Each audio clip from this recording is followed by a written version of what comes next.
प्यारे बच्चों, स्वागत है आपका हिंदी की कक्षा में। आज हम 8th क्लास में हमारा चैप्टर नंबर 13 बेटे, जिसका नाम है वर्षा जल संचयन, इस चैप्टर को आगे कंटिन्यू करते हैं। यह इस चैप्टर से रिलेटेड 4th वीडियो है। प्रीवियस 3 वीडियो में हमने वर्षा जल संचयन क्या होता है इसके बारे में पढ़ा। अगर हम वर्षा जल का संचयन करेंगे तो उससे क्या क्या फायदे होंगे उसके बारे में पढ़ा, और अगर हम इसको इकट्ठा नहीं करेंगे तो उससे क्या क्या परेशानियां होंगी, फिर क्या क्या संकट, क्या क्या समस्याएं हमारे सामने उत्पन्न होंगी उसके बारे में पढ़ा। साथ ही हमने जाना कि वर्षा का जल हमारे लिए काफी फायदेमंद होता है। अगर हम इसको स्टोर करेंगे तो हम उसको उपयोग कर सकते हैं, ताकि जो भूजल स्तर है वह ज्यादा नीचे न जाए और उसको ऊपर उठने में भी थोड़ी मदद मिल सके। आगे देखते हैं बेटे चैप्टर को। रेन वाटर हार्वेस्टिंग परिकल्पना को सार्थक बनाने के लिए रूफ वॉशर्स और रेन बैरल्स की आवश्यकता है। यानी जो रेन वाटर हार्वेस्टिंग वर्षा जल संचयन की जो परिकल्पना है, परिकल्पना का मीनिंग क्या होता है बेटे? योजना। यानी कि वर्षा के जल को इकट्ठा करने की जो योजना है उसको सार्थक बनाने के लिए, उसको सफल करने के लिए रूफ वॉशर्स होते बेटे, जैसे हमारे यहाँ टीन नहीं डलते, टीन डाले जाते हैं, इस तरह के होते हैं बेटे रूफ वॉशर्स। और रेन बैरल्स होती है बेटे, जो वर्षा की जो नालियां होती है, नाली जो होती है ना, वर्षा नली बोलते हैं उसको, वो होते हैं ये। इसका काम क्या होता है, आगे ध्यान से देखो इसको। आजकल विदेशों में रूफ वॉशर्स बाजारों में मिल जाता है, जिसका काम है पहली वर्षा के दूषित जल को एक विशेष टंकी में, जिसे सिस्टर्न कहा जाता है, एकत्र करना। जैसे आपने सुना होगा बेटे, पहली बारिश होती है उसमें थोड़ा सा दूषित जल आता है, पॉइजन होता है उसमें, थोड़ा सा एसिड बोल सकते हैं हम उसको, एसिड होता है उसमें एक तरह से, तो वो जल थोड़ा सा दूषित होता है। तो पहली वर्षा का जो दूषित जल है उसको एक विशेष टंकी में, जिसको सिस्टर्न कहा जाता है, उसमें वो इकट्ठा कर लेते हैं। सिस्टर्न भर जाने पर उसका मुख या टोंटी अपने आप बंद हो जाता है। यह ऐसा सिस्टम होता है बेटे, जब उस जो एक टंकी नुमा होता है ना, जब वो भर जाती है ना, तो उसका मुख है या टोंटी अपने आप बंद हो जाते हैं वो। फिर वर्षा का शुद्ध जल रेन बैरल्स में जमा हो जाता है। पहली वर्षा का दूषित जल तो कहाँ जाएगा? सिस्टर्न में ना। जो दूसरी वर्षा है, तीसरी वर्षा है, वर्षा का पानी तो शुद्ध होता ही है, वह कहाँ जाएगा बेटे?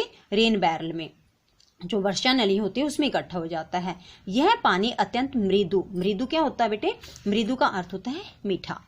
और जो बारिश का पानी आएगा ना, फिर वो कैसा होता है? वो मीठा होता है। इसलिए वर्षा काल में इस पानी का यथासंभव उपयोग करना चाहिए। जब बारिश का पानी आता है ना, तो यथासंभव होता है बेटे, जितना संभव हो सके हमें जो बारिश का पानी है उसका यूज करना चाहिए। तो क्या पढ़ा बेटे हमने इसमें? यानी विदेशों में ऐसा कर रहे हैं बेटे, जो पहली बारिश होती है उसका जो दूषित जल है उसको रूफ वॉशर्स के जरिए वो सिस्टर्न में भर लेते हैं। उसके बाद जो बारिश होती है वो रेन बैरल्स की मदद से क्या करते हैं? जमा कर लेते हैं। वह पानी बहुत मीठा होता है और उसको यथासंभव उपयोग वो कर सकते हैं। कर्नाटक के कम्मन हैली के सेना विहार में लगातार 5 दिनों तक जल की आपूर्ति न होने से वहां के निवासियों ने वर्षा के जल को एकत्र करके अपना काम चलाने का संकल्प लिया।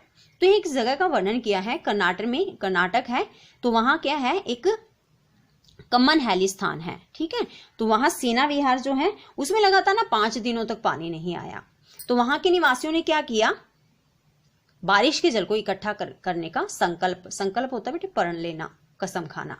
उन लोगों ने अपने सेना विहार के सभी फ्लैटों और 71 घरों को अपनी परियोजना में शामिल किया। जो परियोजना बनाई ना उन्होंने, वो परियोजना क्या थी उनके बेटे? रेन वाटर हार्वेस्टिंग की। 71 घरों को शामिल किया। वैसे भी लोग पूरी तरह से बेंगलुरु जल बोर्ड की आपूर्ति पर निर्भर रहते थे।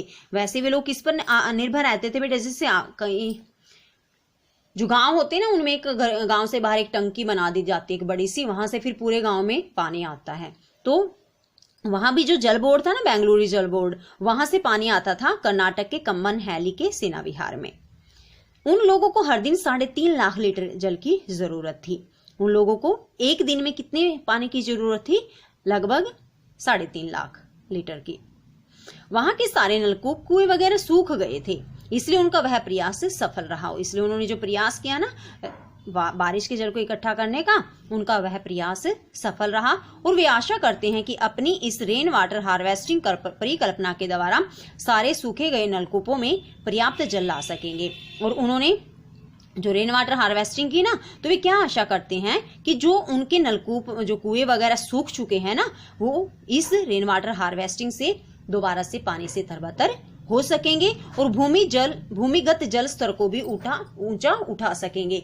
और जो धरती के नीचे का पानी जो नीचे चला गया है, भूजल स्तर जिसका स्तर गिर चुका है, उसको शायद ऊपर उठा सकेंगे। कर्नाटक के इस प्रथम प्रयास के बाद दिल्ली, चंडीगढ़, राजस्थान, गुजरात, महाराष्ट्र और तमिलनाडु आदि राज्यों में भी जल संचयन का कार्य प्रारंभ हो गया।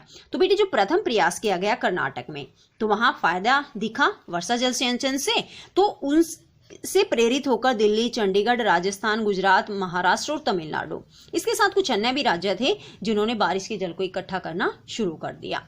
देश के बाकी प्रांतों में भी इस क्षेत्र में पर्याप्त जन चेतना की जरूरत है। लोग जागरूक हुए तभी तो कर्नाटक के प्रयास को देखकर उन्होंने अपने यहाँ भी ये लागू किया। तो हमारे यहाँ जो बाकी प्रांत बचे, उनमें भी चेतना लाने की जरूरत है, उनको भी प्रेरित करने की जरूरत है कि वे वर्षा के जल को संचयन कर सके। इस संबंध में लोग धीरे धीरे जागरूक हो रहे हैं। कई जगह देखा गया बेटे, स्पेशली विद्यालयों में, कि विद्यालय में एक बड़ा सा जैसे कुआं टाइप, बहुत गहरा कुआं सा खोद दिया जाता है। किस लिए? ताकि उस विद्यालय में जो मतलब छतें हैं, मैदान हैं, आंगन है, हर जगह का पानी उस कुएनुमा जो स्थान खोदा गया है उसमें आ सके। जल की प्रत्येक बूंद अमूल्य है। इस प्राकृतिक संपदा को दूषित होने से बचाने के लिए और इसे अधिक से अधिक बचाकर रखने के लिए हमें यथासंभव प्रयास करना होगा। एक एक बूंद अमूल्य है जल की। हमारे यहाँ हम इसलिए इसकी वैल्यू नहीं समझते बेटे, क्योंकि हमें आसानी से जल प्राप्त हो जाता है, लेकिन जहां पानी नहीं मिलता जिन लोगों को, उनके लिए यह बहुत अमूल्य है।